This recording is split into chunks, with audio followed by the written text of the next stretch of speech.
Welcome to the Behind the Bits podcast. Your host, Scott Curtis, wants to learn everything he can about stand-up comedy and take you along for the ride. Scott and his guests talk serious about comedy in every episode. Behind the Bits will uncover knowledge from different perspectives on subjects such as writing and performing stand-up comedy, as well as booking shows and the comedy life. If you're thinking about becoming a stand-up comic, already in the comic game, or a comedy nerd, Behind the Bits is the show for you. Now, let's get Behind the Bits.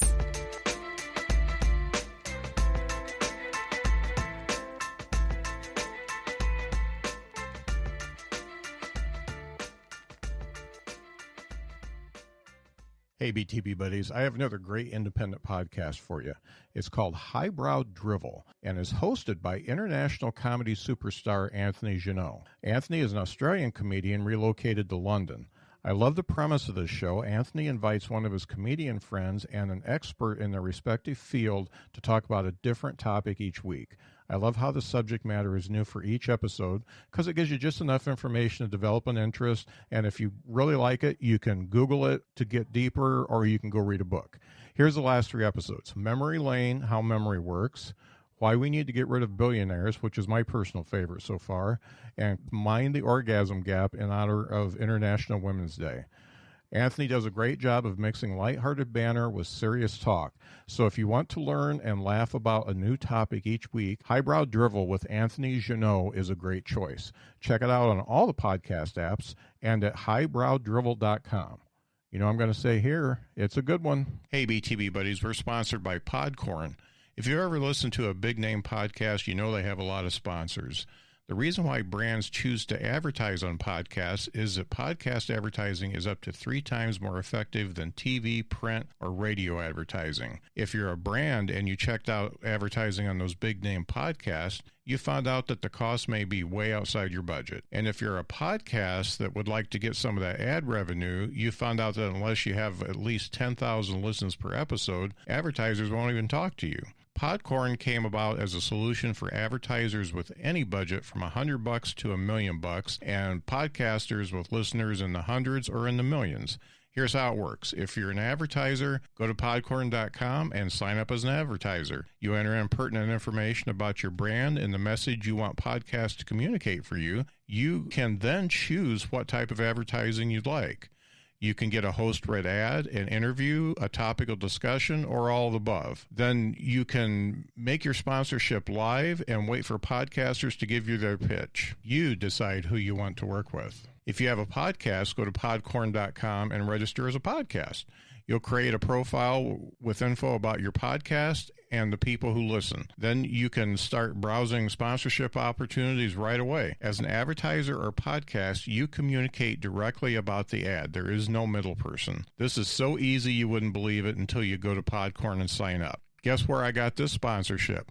Podcorn. I'm being paid to read this ad right now, and I'm just a little independent podcast. Check out the show notes for a direct link to Podcorn and sign up today. I know I'm glad I did. Today I've got Aaron Simmonds, and he is a former BBC New Comedy Award and Amused Moose Comedy Award finalist. He has a critically acclaimed show called Disabled Coconut, which was nominated for the Best Comedy Show in the Broadway World UK Edinburgh Fringe Awards. That's a lot of words.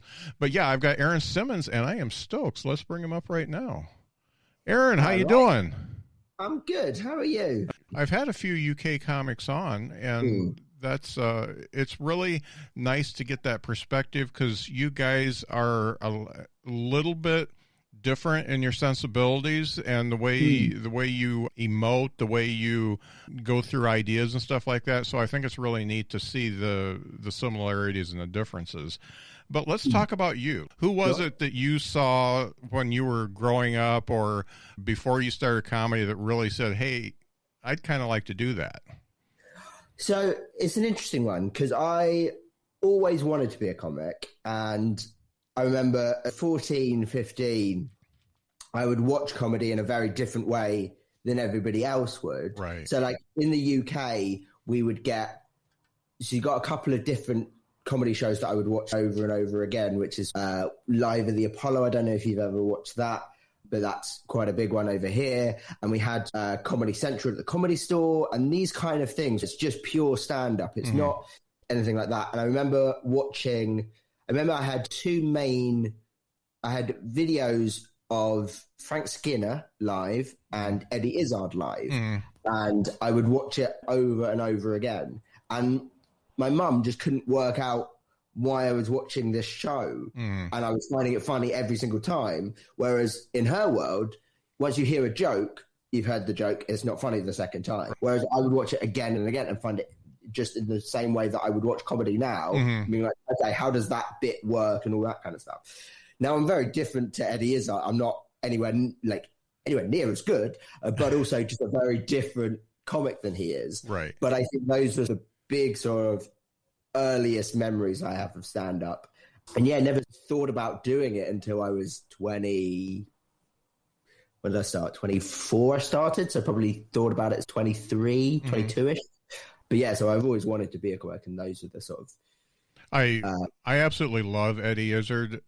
I call him the British Joan Rivers, just because they were both very similar, and it was like a machine gun attack with their punchlines and stuff like that. And they also didn't take any shit, and it was really cool watching them. And I'm like you, I watch stuff ad nauseum just so I can see, okay, how did they move their mouth when they said that? And where was their left foot? And it's funny because when I watch specials now, I will watch them with my wife, and I'll watch it just to watch it and enjoy it.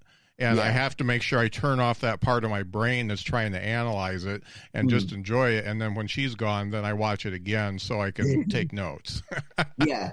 I think that's an important thing to do. If you're only in analytical mode and you're constantly on, then you're going to stop enjoying comedy and therefore not going to be as good at it. And I think the reason why good comics are good comics is because they love comedy and they stick around for the whole night and they make sure they watch every single act and all that kind of stuff. And I think that makes a big difference to someone becoming good and someone becoming very good. And if you drive yourself insane with not being able to switch off, that love of it is going to eventually burn out. Right. And so I think that sort of sit down and enjoy it, first of all, and then you're thinking, okay, how can I learn from this secondarily? I think that makes a huge difference. Yeah, one comic I interviewed he had a great approach because he says, I don't think about comedy in the morning. Yeah, because I don't perform it in the morning. I'm not going to think about it in the morning, and I need to fill my life with other stuff. And there's a certain cutoff, and then I'll start thinking and writing. Yeah, I wish I was the same, but I struggle to switch off very bad. What's the swearing / adult content aspect of this? You can say whatever you want. Okay, cool. I've thought of jokes during blowjobs, and I can't, that part of my brain, I find it really hard to switch off. And I did stop the blowjob and be like, hang on, I need to write this down. This is very funny. Yeah. You can carry on afterwards, but I just need to make a note of this. Isn't it weird to have notes, though? You go back and the only two words on your note is blowjob. And yeah, no, my notepad is the thing of a serial killer. If I die tragically, and they're going to be like, what is this nonsense? No, it's not something that I would be particularly proud to be public record. Yeah. It's funny. I put a lot on my phone because I've always got my phone with me. I always have pencil and paper, and I'll just be scrolling along. So along with it is my grocery list, measurements for projects I'm doing, just all kinds of stuff. And then all of a sudden, you son of a bitch, stuff like that. And I'm like, what? Where did this come from? Yeah, you don't know if broccoli is what you actually need to buy from the supermarket, or you got a very wry observation about it. Yeah. It's a difficult balance. No doubt. So thinking about that first time that you did stand-up, obviously you've been thinking about it for a while. If you were thinking about it since you were 15 and it was 24 when you went up, you got 9 years and it's percolating in there. And thinking about that first time, did you go through the training at Amused Moose first, or did you just go up? No, so I didn't train with the Moose. The award was given to me because of my Edinburgh show. Okay. And I've done work with Hills before, but when I said I've been thinking about it, like in the same way that everyone dreams of being a professional footballer, like I would dream about being a professional comic. I didn't think it was ever going to happen. So when I did my first ever gig, I remember I was 24, so it was July 2014. I had an idea of what I wanted to say. A friend of mine's boyfriend had done stand-up, and he said that I should give it a go. And it just kept saying it over and over in my head in the drive to work, and then she got up and did it. And it was the best experience I've ever done, most nerve-wracking I've ever been. I remember I brought dinner with me because I just don't skip meals. Like, the people would be like, "Oh, I forgot lunch." I genuinely don't understand how their brain works. How can you forget lunch? It's one of the highlights of the day. But I remember this time on my first gig, it was the first time I'd missed dinner in 9 years because I was just so nervous. Like, I genuinely couldn't eat. Yeah. And so that was the sort of first time I got up on stage was that night. And that sort of went surprisingly well, I think. So you guys listeners won't be able to tell, but I'm in a wheelchair most of the time. I'm not at the moment. I'm just on my couch. But I think the nature of an open mic gig where you've got 20 acts on the bill, just having someone different is enough. Yeah. And the fact that I was talking about something that was slightly more interesting than Tinder or whatever the hack open mic topics were at the time probably meant that I got a little bit ahead of where I would have been without that. Right. It does. It obviously just makes you notice. We've got a gentleman here that he's confined to an electric wheelchair because his legs and arms don't work very well. And he obviously commands the stage right at the beginning, but after that, you've only got a few seconds to impress people. I know when I think of myself, I'm pretty jaded. You could come up with no arms, no legs, and I still expect funny. Yeah. So that is the tricky thing. Like, I think for me, it's a difficult balance because I think a lot of comedians who have that instant likability, it's not necessarily just being in a wheelchair, but there are just some people that just have just a lovely smile, or like just something about them is so warm that audiences are just absolutely on their side straight away, that it can be quite a tricky thing to get that balance of actually making sure that your jokes are funny enough without that sort of helping hand. Right. Because one of the things I found is I'm going to jump around a lot because that's the way my brain works. That's cool. But unlike my legs, there you go. Yeah. One of the things that I found sort of 2-3 years into my comedy career was I got a lot better at making things funny. So I would take an average story and learn how to make it good. Whereas what I was doing before that point was, because I didn't have those skills in order to make a joke funnier or a story funnier, I would have to have a really funny story to start off with. And because I got better at telling stories and setting it all up and all that kind of stuff, it meant that I then started telling less funny stories in a funnier way. And so I realized, oh, hang on, no, I need to go back to those funny stories and then make them even funnier. And that's how I'm going to grow as a comic. And I think it's a similar thing, is if you can say, I'm going to make these jokes as funny, or I'm going to make sure that I am as likable as I would be if I wasn't in a wheelchair, or if I didn't smile, or I didn't oversell a bit or whatever, it then means that when you do all of those things on top of writing a good joke, it then is going to escalate it even further. Right. Like I heard a thing that Chris Rock, when he's doing new material, he just says it. He doesn't perform it. And that says a lot, because he's one of the best performers that's ever been. Yeah. And if he can go on stage and just read a sentence and it gets something, he knows that he can perform it well enough in order to make sure it's a good bit. So I think that's quite an important thing. And it's something that I've noticed some comedians accept the easy laugh and the simple laugh. And I refuse to do that. Mm-hmm. And you've got a perspective to write from. A lot of your humor comes, at least at the beginning, comes from how people perceive you as being confined to a wheelchair. So you've got obviously something original to work from, but the way you do it in the storytelling mode is, I guess it's something that draws you in, and it has teeth to it. And the other thing is, I watched quite a few of your clips, and you seem really comfortable up there. You seem to have no fear at all of public speaking. Yeah, it's a very comfortable wheelchair. I think that's the key.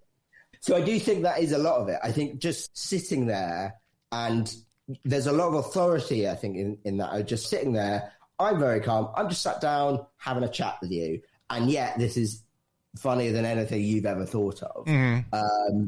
I think that is important, and that does make a difference. Yes, I am comfortable on stage now. It's been 7 years. God, I'm getting old. 7 years that I've been doing it.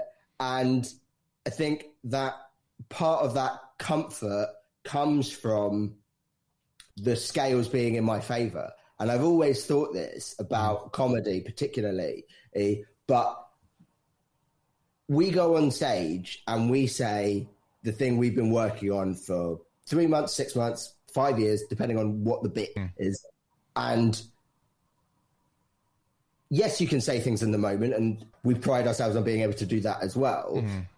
But you've always got that advantage in the fact that the audience member has never thought about this for a second. Mm. They don't know how it's supposed to go. So when you dictate how you want it to go, you're in complete control. And the other thing to bear in mind with that scenario is about heckles and all of this kind of things that people build up in their mind you'll know this, like the first thing that people ask you when they find out you're a comic is, yeah, but how do you deal with heckles? Mm. And A, they don't happen as often as you think, right. But B, there's never going to be a situation where you are less experienced in dealing with a heckle than a heckler is in giving that heckle. Right, yeah. So they see you on stage and they go, oh, it's called stand-up comedy, mate. Stand up. Yeah. And I've heard that probably 30 times. Uh-huh. And they just thought of it and they think they're the funniest person in the world. And then you just take all the material you have about able-bodied people, and instead of calling all able-bodied people, you ask them what their name is, and when they say it's Jim or Dave or whatever, you just say, yeah, so Dave has this thing about disabled people, and he thinks this and this, and then people think you're a genius, that you've come up with all of these observations about this one guy off a heckle, but you haven't. It's about any able-bodied person. So I think that's where that confidence comes from, is that I know that, I'm driving. I've got the microphone in my hand. I've got 100 people listening to what I have to say, and I am in complete control of where that conversation goes to. Mm. But B, even if I do let go of the control, I know where it's going. I've driven on that road before, and they haven't. Mm. I think that's why I feel so comfortable in that kind of scenario, because of it's just I know all the cards are in my favor, because is the other thing about it. Not only do I have all the experience of someone shouting out, but for me personally, when somebody does shout out, the audience is straight on their back. Yeah. And I can say anything, as long as it's quick, they will laugh and we can move on. And I think that's a sort of a really safe place to start from. And quite often, I think it's interesting what you said about that you're still looking for people to be funny, whether they have no arms or legs or whatever. Mm. And I agree with that. And I think what's interesting, though, is I do think people lower their guard for just a second. And if you can get them in that second where they're like, oh, I'm not sure if this guy's going to be funny, and then you tell a really quick, funny joke, and everyone relaxes, then I've got them. So my first joke is often just one word, and it's parkour, because I make a meal out of getting on stage. And by that point, I've got them. And so I know it's going to be a good set from then on. Yeah, I am pretty comfortable on stage now, and I'm guessing you've only watched the videos that are online, which are, I'm not going to lie, the good ones. Yeah, no doubt. If you want me to send you one of me dying on my ass, I've got plenty of those as well. You keep all those too, right? Yeah. Oh, absolutely. If I get too cocky, I just bring one of them out and bring you back down to earth. Do you, I know that in your bio that you're a personal trainer. How do you approach going on stage? Because I've got some guesses. Do you approach it in the fact that it's your job to just slay that audience, and if you do, then you won the game? Or do you feel like it's a push and pull between the audience? You feel like you owe something to the audience and you need to earn that respect? I don't think of it as a competition. It's not me versus the audience, because I don't think anybody goes to a comedy night not wanting to have a good time. Right. I think that's a fundamental thing to remember is these people have paid £10, £20, £30 if they want to see a tour show. It is your job to make sure they have a good night. There are certain times where that is against you, or that's certain times where it just doesn't go your way. And that happens. But no, essentially, I think that it's not a confrontation. And so if you go, look, I'm going to tell you some jokes. If you listen, I know they're funny. If you laugh, I'll keep telling funny stuff. And we'll go from there. And the 20 minutes will be a lot more fun than if you're shouting and facing the wrong way and all this kind of stuff. So I think it's more of a sort of an unwritten agreement between the audience and the comic to both try and make each other have as good time as possible. And I think that's been exaggerated now, the fact that we're doing so much stuff over Zoom, and you look at something like sporting events where they don't have a crowd in, it's making a real difference. And I think that's sort of highlighting how important those kind of things are to the people who are trying to do their job, whether it's football, whether it's comedy, whatever. Right. I think it does make a real difference. And I think that if you have people who are, again, trying to be antagonistic, then again, you can play off that. But I think most of the time, if you go with the premise of, okay, let's tell some jokes. If they like it, they'll laugh. And you go from there. And I think that's the attitude that I have towards that. Let's talk about writing. You said that you're always thinking about comedy and writing stuff down. On an average week, let's talk an average week. How many jokes do you think that you churn out? Not just the ones that you're going to use, but the ones that you're going to throw away too. In the last, however long we've been in a pandemic, about 6. So I very much, when lockdown, so in the UK, we're locked down at the minute, so we're not allowed out of our houses or anything like that. When that first happened, I just couldn't write anything. I was just like, no, I'm not going to be saying any of this stuff, so I'm not going to be writing any of this stuff. But I would say it's a difficult one because I tend not to write jokes or like standalone jokes. So I will probably be more focused on when I am writing is getting a bit that is a story or an observation or a routine. I mean, like, okay, let's see if I can wring the flannel out a little bit more, get one more joke into there, can I add this into there? Can that bit go? Can I get a callback in there? Those kind of things. I would say I try to do that sort of once every couple of days. Like, I don't actively force myself to sit down and write. If I sit down and write at a laptop, it's going to be dog shit. That is just not the way my brain works. But I think that I personally believe the best way of writing is to write, record, listen, edit, and repeat. Okay. And so you go on stage with a couple of ideas, try them out, see how they work. Oh, there's you hear the sirens? All right. I live in Compton in the 90s. You go on stage, with an idea, like I try not to like fully write the idea down now. Like before, when I first started, it was very much learn what you're going to say. And I think that was part of, I wasn't getting the amount of stage time that I would have liked. I was only able to do it sort of once, twice a week because of my job. Now that I don't have a job, you know, and I was doing it 5, 6, 7 times a week, and for much longer, I could go on a little bit more free, a little bit more trust myself in order to make those jokes and make them work. And so you say them with a rough idea of what you want to do. I tend to have the final punchline sorted so that I know I can play around with the bit in the end, and I've still got that in the back pocket. Right. And then once you come off stage, record everything you do. Always record. There's absolutely no reason not to record a gig. Like, it doesn't have to be video. It can be audio if you know what your face does during a gig. Yeah. But like, I know what my face does. It's been said in several different reviews that I've got good eyebrows. Yeah. I don't know what that means, but I've got good eyebrows. You are welcome to watch my eyebrows. But I know what my face does, so I will record it orderly and just put it in the pocket. And like, it doesn't have to be great. It doesn't have the only reason to listen to it is so that you have that objectivity when you come back to listen to it, because you can gig and you can think you smashed it, and you can get gig and you think you die on your ass.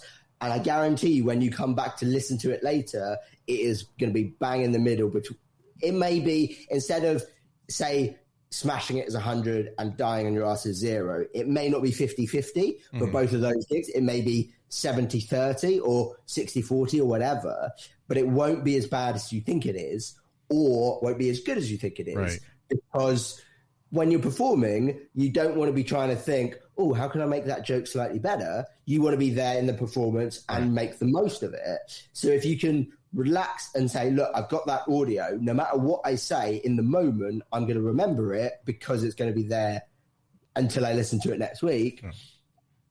Then you can make the decision of what you're going to do next. And so you try stuff out, see if it works, come back, listen to it, and be ruthless. I think a lot of the time, I remember when I first started, I heard the phrase, never gets a laugh, but I like that joke. And I was like, what are you doing? Yeah. The audience is telling you it's not a good joke. Yeah. And like, maybe it's because I'm dead inside and that I just don't have people think of their joke as babies. I don't like the idea of babies. But if the audience is telling you time after time after time, this isn't funny, change it. And it doesn't mean that you have to get rid of it and never use it ever again, because it could be one of those things that it just doesn't work in that routine or in that show or at that time in the world. Like, there are routines that I have that don't work during COVID, and there are times and there are stuff that's going to be COVID related that won't work in 6 months' time, hopefully. But I think that if you can be, if you can be a good editor, your writing will look after itself. Yeah. I totally agree with the recording, because you are definitely not in an objective place when you're on the stage. Because I have totally misread jokes and actually my entire act, and thought either exactly what you said. I either thought I killed when I didn't, or I thought that I totally sucked, and it turned out it wasn't that bad. But it's all, you're trying to be in the moment, and you're trying to be as good as you can, and then if you get the self-doubt and stuff like that going, then it just totally messes you up. And the other thing is, those jokes you talk about that people won't let go of, that's totally an ego thing. And I had a couple in the beginning that I thought, I'm going to keep saying these until somebody laughs, and then I finally had to say, okay, it's time to bury you. You're done. What was the longest joke that you left in that never got a laugh? It was a joke about my wife and I going. Oh, it was no, that's not the one. The longest one, because it was a longer story and I had tags, was a grocery store joke about how I don't like the way people just hang out at the grocery store. My job is to get in and get out as fast as I can. And I talked about cashiers and stuff like that. Now, it's something that I may bring back because now that I'm a little bit more seasoned, I think I can do stuff with it. But it was just awful because it was too long to the punch. The tags were too far apart. It wasn't good. Yeah, no, I've had plenty of those. Yeah. But, again, kill your babies. Now, thinking about your style of humor, there's, I really, there's a lot of styles, but the two main ones that I think of are storytelling along with observation, and there's the rapid fire one-liners. And the difficulty for somebody who does rapid fire one-liners is they got to write a lot of stuff to fill the time. And the difficulty you have with storytelling is that you have to have enough tags during the story that people laugh, but you got to have the big one. You got to come to a head at the joke that it really pays off, and that's really difficult because I do a similar style as you in that, and it's really difficult to make sure you're keeping the attention and also getting the big payoff at the end. Yeah, I know what you mean. I think I always found that was how I was funniest naturally in real life before I did stand up, is telling a story. And I always had a sense of where that big laugh goes at the end. My big thing about being a storyteller is you're right. There is a lot of pressure in order to get that big laugh and to almost justify why you've talked about a subject for 5 minutes to have this big payoff. But that's the reason why I want to be a storyteller. Like, you can just get a bigger laugh than you could by just doing one joke after another. You can build to this big conclusion, and that is how I've always found it easier to write. What I found about being a storyteller is that when I was doing 5-minute spots around with other people who were doing 5-minute spots, I was a very similar level to them. And then the longer that the sets became, the more I stood out, because I could tell more stories, but also it didn't feel like it was a massive jump for me to go from 5 minutes to 10 minutes, because I was like, all right, I'll tell another story. Right. Whereas if you're doing 5 minutes of one-liners, that's twice as much work in order to be able to fill that time. And then more so to make sure that those one-liners are a different kind of one-liner to the one before. Whereas with stories, I didn't find like it was that tricky, because there's always something else to talk about. And I've done a lot of stupid things in my life, which makes it very easy to talk about. Yeah, no, I always liked the fact that it meant that you could, it is tricky, like you say, of keeping their attention. And like on a Friday and Saturday night where people are getting absolutely hammered, do you have enough short jokes within a story in order to be able to tell them? It is tricky. Again, I think one of those things of coming from a different perspective and showing them something that they haven't seen before, in terms of going, hey, have you ever had sex in a disabled toilet? No, right, hang on. I want to hear more. Can we hear more of it? So I think there are ways around that, but I do think it does make a big difference. Having that, just having an angle and having a reason to talk about it. I think that's, because that's very different between the UK and the US. So my main sort of writing year is revolved around Edinburgh shows. So I try and write an hour's new show every year, and it's based on a story of my life. So my last one was about what happened to me between 2017 and 2018, and then what happened between, actually a couple of years before that. I got given a nickname about being in a wheelchair, and I wanted to write a show all about it. The nickname was Hot Wheels, which I'll be honest, I'm delighted with. It's a great nickname. Yeah. But so, yeah, I think just having that reason to talk about something makes a huge difference. Of like, I think you need both of those things, of a reason to talk about it being an interesting subject and something that's going to be engaging to people, and that big punchline. And having those tags along the way. Yes, that's a lot of things to put into position. But if you get those things into position, you're golden. So that's where I sit in terms of the storytelling. Is, in a way, it's hard work. But if you put that hard work in, you get bigger results. Right. Thinking about your style and the way audiences react and bobbing and weaving that you can do, when you're in a narrative like yours, do you have any room at all to move around bits and stories? If you're losing an audience, can you bring that one that's the second to last joke into the middle just to bring them back? Do you do that, or do you just pretty much stay with the outline? I don't have any sort of get out of jail cards. I don't have any sort of real bailouts for stories. I do think I back myself like 9 times out of 10, like carrying on with the original story is going to be better than trying to bail out of it or try and run away from it.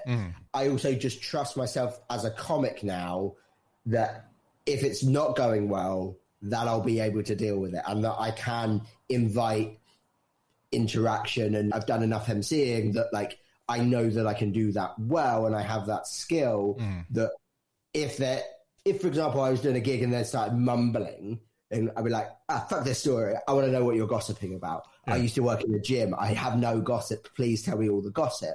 And then, you start talking about one of their sex lives and then you go from there. And then I think one of the things that MCing taught me is if you can go from what they're talking about into another story, so it feels like you've just thought of it, it makes a huge difference. And if you can get those people that are not quite, there we go, they're not quite as engaged as they were, that it makes a big difference in terms of like, I think there are sometimes where you can just pick up those key people. Oh, you're not interested in that story. Okay, that's fine. What would you like me to talk about then? That can make a difference. But at the same time, if there's 100 people in the audience and 2 of them aren't listening, fuck them. Yeah. I'm more interested in the 98% of people who are listening and enjoying what I'm saying than the 2 dickheads in the front row going, I think his glasses are from Vision Express. I think they're from Specsavers. What do you think? But yeah, so I think it's a difficult balance. Yeah. So when you started getting the critical acclaim that you got, how did that affect you?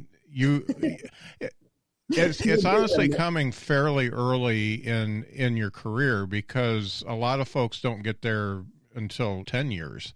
Yeah. I'm an even bigger egomaniac than I was before, other things. I think it has come quickly, and I recognize that. I'm very lucky to be in the position that I am. Like, some key things happened at the right time for me. And that BBC thing that you were talking about, it literally came when I had 5 minutes of material. And my 5 minutes was significantly better than my 10 minutes. And then I got that and I was like, oh, okay, now I need to write a decent 10 minutes. And all of these things just clicked into place for me, which is really nice. And I definitely don't take that for granted. Yeah, I don't tend to stop and think too much, which I think is not a particularly healthy way of getting on with your life. But I think that even though I have achieved a lot of success in the 7 years that I've been going, it's not where I set myself. That's not the finish line to me. And I think a lot of my previous experiences has been about starting something really well, having a lot of potential in something, and then stopping for a variety of different reasons. And I don't want to do that with comedy. And yes, it's lovely that nice people have said nice things about me, and I'm not, as I say, I'm not taking that for granted, but it's not the finish line. Like, in 10 years time, I don't want to be telling people about how I was BBC New Comedian of the Year finalist in 2017. Like, I want to keep improving and keep having other things to talk about. Yeah. And like keep having different police cars come past my flat every 5 to 10 minutes. And maybe get a bigger flat where there are more police cars. Maybe an ambulance or 2. Dream the dream. Maybe a fire truck one day. Who can say? But yeah, no, it's nice. I think it would be sort of churlish to be like, oh yeah, no, nothing good's ever happened to me. I appreciate everything that's happened to me, but I also think it happens because I work hard. The harder I work, the luckier I get. I've always ascribed to that. But one thing I heard very early on in my comedy career was a quote. I think it's from James Corden, He says, everybody gets lucky, but you have to be ready for when the luck comes. And that was a huge thing for me, because at that time, it did seem like this world was impenetrable. And like when you're an open spot, how you get to get a 10-minute spot on a pro bill seems impossible, because there's thousands of people that could do that 10 spot as well, if not better than you. So it's about how do you get to that next level. And so I remember thinking when I heard that, okay, so a lot of it isn't in my control, but the things that are in my control are getting better and working harder.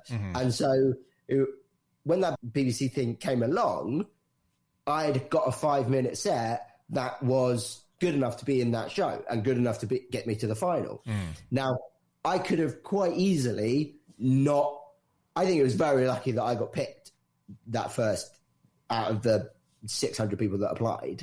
But I was good enough when I did. And from that point, it then meant that I got a nice video out of it, which meant that I could send that to promoters, which meant that I got more open spots. And then I carried on writing, and writing got 20. And then I because I did that BBC thing, the BBC asked me to do another show for them the following year in Edinburgh. And my agent came to see that show because one of his clients was also performing in that show. Again, that's lucky, but that didn't mean my agent signed me, because he saw me do 5 minutes that he'd seen me do before. Right. He then went to see the show that I'd written, that I'd worked really hard on, that I had a 45-minute show that was good. And it meant that he then see that, and then he signed me. So it's this kind of stuff of being like, when you get the luck is completely random and not in your control, but what you do with it completely is. And so I think that's important, and that is what drives my work ethic, to make sure that there's going to be lucky things along the way, but I'm going to make the most of them, because that's the reason why I've been successful up until this point, and that's why I'm going to continue to be successful, hopefully. One of the common threads with comedians that I've talked to that do well fairly early is that they have been, you talk about the luck, they've been thrown into something that they thought they weren't ready for, but it turns out they had been working hard enough that they were ready for it, and they excelled at it, and that actually propelled them. Yeah, I have got that in certain areas, and there are also certain areas where you jump the gun and you're not ready, and it's held you back. Like I remember I did my first open 10 spot, a pro gig, way too early. I think I was about 6 months in, and I'd written 10 minutes that was getting okay laughs at a open mic night. And then I went to a pro gig, and you have professional comedians doing an absolute bulletproof 20, and I'm there going with the hack material, and it just didn't work. And I think I got away with it to a certain degree, but the promoter just doesn't, like, even now doesn't book me. And that's because they have this attitude, oh, he's an open micer. Whereas you wait a little bit longer, or not even necessarily wait. If you just deal with that situation slightly better, then you have a different outcome. But yeah, no, totally. I think there were a lot of things that I probably wasn't as ready as I would have liked to have been before doing them. And then I've just been able to do well with them and go from there. I think those kind of experiences happen the more comfortable and confident that you are in your ability. So the longer you do it, or the harder you work, like, you're right, is like, I can stand on a stage with nothing prepared and I'd be quite comfortable, and I can talk, and I'm fairly sure that I could make something funny, and I could make people laugh for 20 minutes quite comfortably. Whereas when I first started, I couldn't do that. And even just the idea of 5 minutes would make me uncomfortable. And so I think the more comfortable you can get in your own skin and understanding what you do that makes people laugh is going to make you a better comic in any situation. And FYI, it is going to make you get laid more often. Yeah. So. Oh, man, that's funny. I've been with the same woman for 37 years, so that's not what I'm going for. That's the rookie error. Like, you need to get on the comedy when you're young and single. Oh, man. Yeah, okay. That's good. So you did mention at the top that you have bombed, and bombing is part of what comedy is. How do you regroup after a bomb? What do you do? Get on stage as quickly as possible. Okay. So that was one of the reasons why I was really scared of doing an online gig during the first lockdown, is because my way of dealing with a bomb is to just get on stage as soon as I can, do either jokes that I know work, or do some new stuff, or just play around, have some fun, no pressure. And I was worried that if I did a gig to silence, essentially because the audience mic'd, or the tech wasn't there at the beginning of lockdown because no one knew how to run an online gig, it would feel like I was bombing, and my solution to feel like you're bombing, get on stage again, wouldn't be possible for, a year, and I would feel like I was like dying. And like, I remember my last gig before lockdown was a really good gig, and I was like, no, I've got that in the bank, let's stick with that. Let's not risk it just for an online gig. But yeah, I think that's my only sort of real technique to deal with bombing. Is I think there are lessons you can learn from bombing and mistakes you have made that you don't want to repeat. But I think learn lessons that are not necessarily true. So like, I remember the worst I've ever bombed was in this like village hall kind of thing. I don't know if you have a similar setup, but it was basically just like a bar, really dingy bar, but it was this really small town, but everyone went from the town. Yeah. And it was their like local hub. And it was a really long, thin room. And I was like, okay, this is either a ride or die situation. Like, you can't have an okay, good gig in this place. And I was down in the middle, and the opening act did well. And I was like, okay, this is going to be a good gig. It's fine. And during the interval, I realized that I wouldn't be able to go from the back of the room in between all the people because there was no room for my chair. So I had to carry my chair over all of the audience during the interval and sit by the stage. And I was just sat there. And then there was these two girls on this table. And one of them said to me, hey, do you get nervous? And I turned to her and I went, nah, not anymore. I'm really good. And at that point, I knew I was going to die. Like, I was like, are you fucking more? Why would you say? I know why you've said that. They're good-looking girls, and you want to impress them. But say that after you've done well, or even better, be modest after you've done well, and then you get the best of both worlds. But so I got on stage. I died on my. It was so horrific. It was silence for 20 minutes. Whatever I tried, it did nothing, and. It was at the point in my career where I was still applying to all the gigs that I was doing. No one was asking me to do anything. But this was like the first gig that I'd been asked specifically for, and I was dead chuffed about it. And after I died on my hole for 20 minutes, the MC came back on stage and was like, and the owner of this place wants to have a quick word, Aaron. Could you just stay here? And I was like, no, I want to get off the stage as quickly as humanly possible. No, just stay here. And it turns out that they invited me to perform because they had just made a disabled toilet and they wanted me to open the disabled toilet for them. So you're christening a toilet. Yeah. So I had to open the toilet and like with big giant scissors and like, okay, so we're just going to film this. So could you be happy? I was like, be happy. I've just died on my ass for 20 minutes. And I declared this toilet open and I just fucked off into the toilet. Oh, man. And I waited until those girls left before I came out. Yeah. No, it was horrible death. Oh.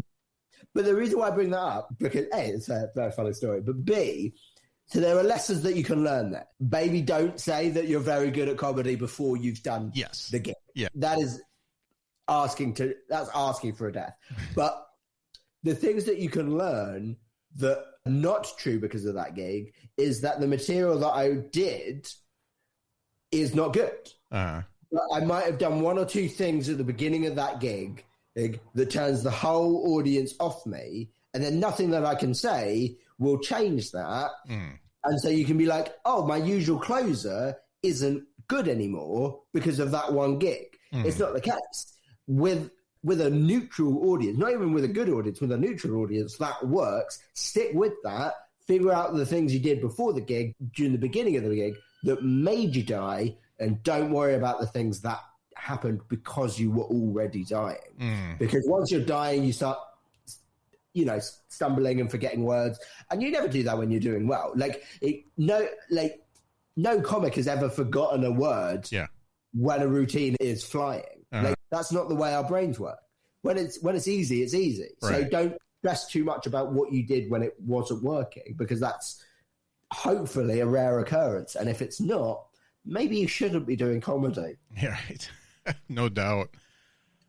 So this is something I like to ask everybody, because comedy is always a community. Sometimes it's not the nicest community in the world, but it's always a community.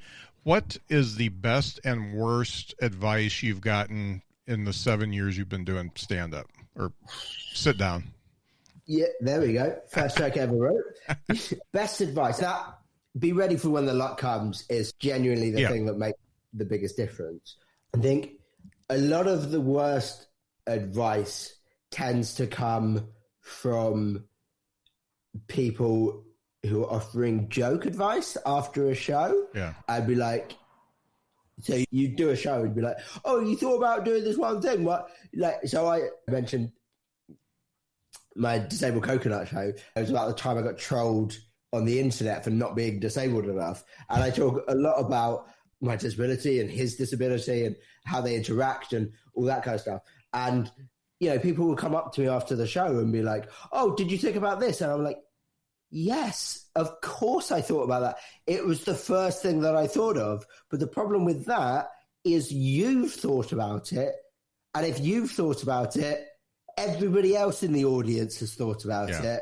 And therefore I can't use it. Yeah. And one of the things I remember hearing about that is when you're thinking about doing a joke on Twitter or something topical, don't do the first thing that comes to your mind, because everyone thinks of that. Yeah. Don't do the second thing that comes to your mind, because the smart asses think of that. Do the third thing that comes to your mind, because that's what comedians do. Yeah. But comedians have to be able to get to that third thing as quickly as muggles can get to that first thing. That's the real skill.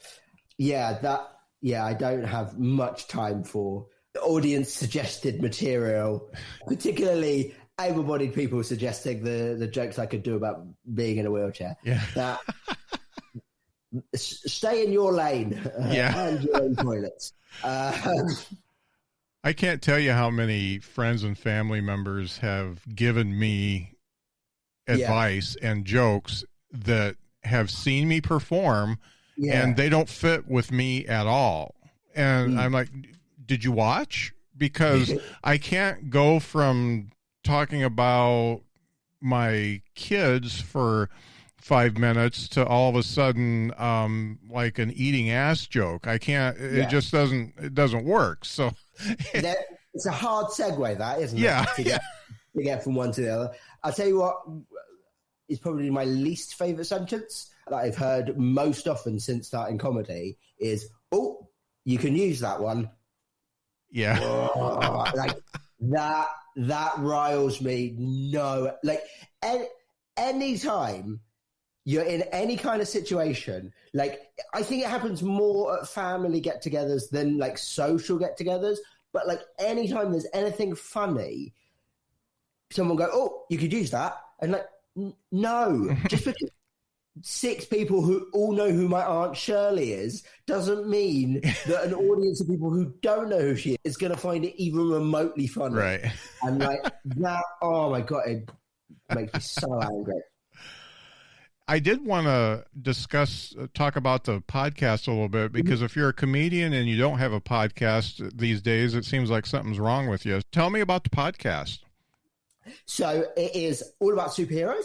It's essentially comedians talking nonsense about superheroes for about half an hour. And so what happened is lockdown 1 came about, and I wanted to pretend it wasn't happening. So I watched all the Marvel movies, and I thought, what would be, like, wouldn't it be great to be Iron Man or Hulk or Thor or whatever?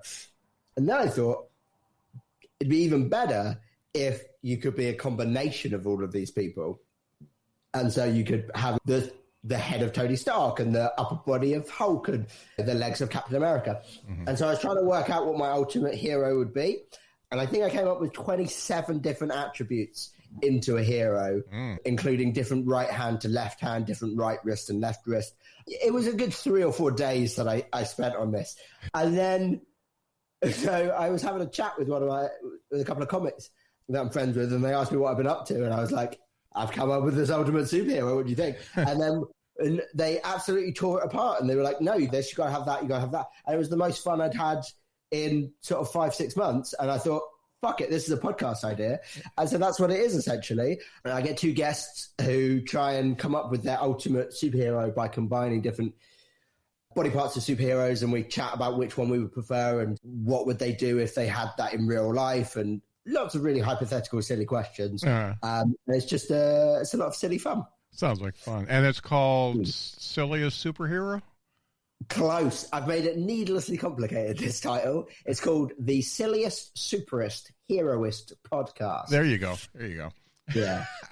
It sounded funny when I said it the first time, and I have to say it every time I introduce the podcast. And it's getting harder and harder. You'd think I'd be quite good at saying it now. I text you 3 or 4 takes every single time I do a podcast. But the thing about it is I'm okay with me having to do 3 or 4 takes. But now that I'm promoting it, I've been on radio shows, and they're like, they have to work up to it. They have to have a run up at it. They're like, okay, silliest superhero. Okay, let's do it. And then they go. And I feel like I'm creating a lot of work for other podcasters, so I feel bad about it. Nothing I can do about it now. Yeah, it's up on iTunes. I can't wait to do the read and try to read that. So that's a tongue twister. So we'll see how that works for me. So where can people find you if they want to catch you on social media? It's right in there, because I thought it through. So it's at Rolling Comedian, rolling like rolling down a hill, not as in J.K. Rowling. I view some trans people are positive. Big fan of those guys, or girls, or in between, because, gender is fluid. Rolling Comedian is what I meant to say. And so if you want to check out the podcast, it's on all the usual places. And also go to our website, aaronsimmondscomedy.com. All right. Do you have any plans when things open up to come to the States and give it a shot? I would love to. There were plans in place before the global pandemic happened. So I am planning on doing it at some point. Whether or not those plans can go ahead as soon as they would have before, I don't know. But I don't know any comic that wouldn't want to go tour the States for at least a little bit. But if you guys can find me big enough venues with enough people who wants to listen to this guy talk for an hour and a half, I will be there. I think you'd go over well. And heck, you could come now, but you're almost guaranteed to get COVID, and then who knows if the hospital has room for you, because we just don't give a shit. And it's a good way. I have performed in America before. I've done a couple of gigs in New York. I went there 4 or 5 years ago now. Yeah, they were really fun. Yeah. Like, I think here I'm just disabled. Over there, I'm disabled and English. Wow, what a winning combo that is. You're the whole package. Whole package. Think about how many blocks I take. I had a good time in the US. I'd love to come back. Great. Well, it's been great having you on the show. I'm glad we connected, and I'm glad I learned some stuff from you. I learned stuff from you as well. Really? Never get married. But, there's some comedy things in there as well. All right. Well, thanks for being on the show. I appreciate it, Aaron. No problem. Anytime, mate.